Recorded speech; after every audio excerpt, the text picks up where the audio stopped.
Che Guevara, en fait de son vrai nom Ernesto Guevara, est un Argentin, c'est un fils de bonne famille. Alors il sera médecin, mais en fait toute sa vie il aura été révolutionnaire, marxiste. Il veut répandre le communisme dans le monde entier par la révolution armée. Che Guevara c'est un aventurier et il aime aussi la guérilla. Et la guérilla c'est comme ça qu'il considère que la révolution doit être menée. Et c'est cette technique de guérilla qu'il va exporter dans plein d'autres pays.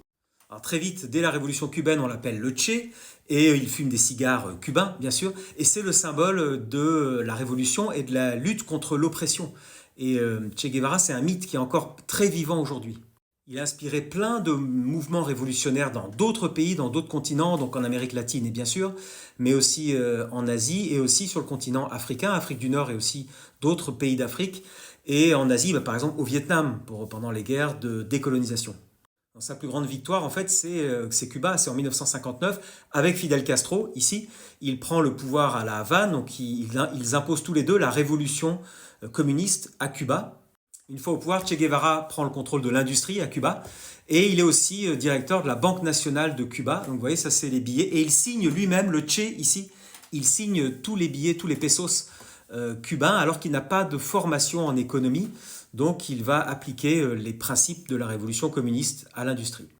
Che Guevara a inspiré plein de mouvements de libération à partir de techniques de guérilla, que ce soit en Amérique du Sud, alors il y a Pérou, Colombie, Nicaragua, et puis il y a aussi sur le continent africain, il y a l'Angola, et puis là vous le voyez en République démocratique du Congo, où il est avec des anciens, des rebelles qui sont des anciens partisans de Lumumba, qui a été assassiné, et qui sont des marxistes, qui souhaitent reprendre le pouvoir. Il s'est même aussi entretenu avec Laurent Désiré Kabila, qui à l'époque lui aussi avait un groupe de rebelles.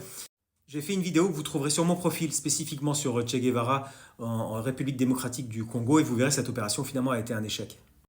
Che Guevara est allé 2 fois à Alger parce qu'une fois que l'Algérie est devenue indépendante en 1962, Alger était considéré à l'époque comme la Mecque des révolutionnaires. Vous voyez ici, ça c'est un séminaire avec plein de chefs d'État d'autres pays. Là c'est le président Ben Bella, algérien. Et là derrière vous avez Che Guevara qui assiste à ces grandes réunions avec aussi des représentants de pays asiatiques pour développer la révolution dans le monde entier, pour aussi les aider économiquement, les armer aussi. Vous voyez avec le président Ben Bella, et à l'époque, l'Algérie recevait, dans les années 60, tous les chefs d'État des pays qui étaient soit anciennement colonisés, soit qui étaient en lutte contre l'impérialisme américain. Et d'ailleurs, Che Guevara était aussi contre l'impérialisme des soviétiques cette fois.